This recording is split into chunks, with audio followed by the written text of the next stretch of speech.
Pour Svitalina, il n'y a plus rien ici. À 67 ans, elle ne peut que constater les dégâts. Sa maison était là. Aujourd'hui, il n'y a plus que des ruines. Les larmes coulent, c'est insupportable.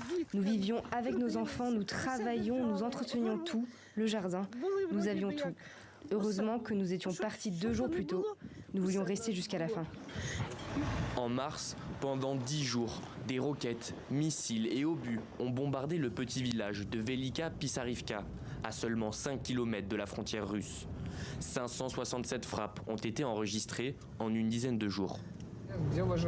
Je pense que tous les types de munitions ont été utilisés. Il est difficile de faire la distinction, mais il y avait différents types d'explosions et elles étaient constantes. Pendant 12 jours, c'était constant. Maintenant, la situation s'est stabilisée, les bombardements ont diminué. Malgré la menace permanente, certains ont fait le choix de rester. Le commerce de Victoria est le dernier ouvert ici. Pour elle, pas question de s'enfuir.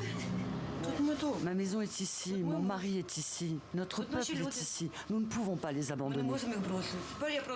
Je pense que cela m'a rendue plus forte. En général, nous vivons, sourions, plaisantons et travaillons pour les gens. Donc il n'y avait pas d'autre choix. Plusieurs troupes russes seraient postées à la frontière. La crainte, désormais, c'est d'être occupée. 7 habitants souhaitent que l'armée ukrainienne cesse ses incursions en territoire ennemi. Ils redoutent d'en être la victime directe. C'est une idée stupide, parce que nous avons moins d'hommes qu'eux, et que nous avons moins d'équipements. Par exemple, 600 chars entrent en jeu. Que se passe-t-il ? Ils en ont 5 fois plus.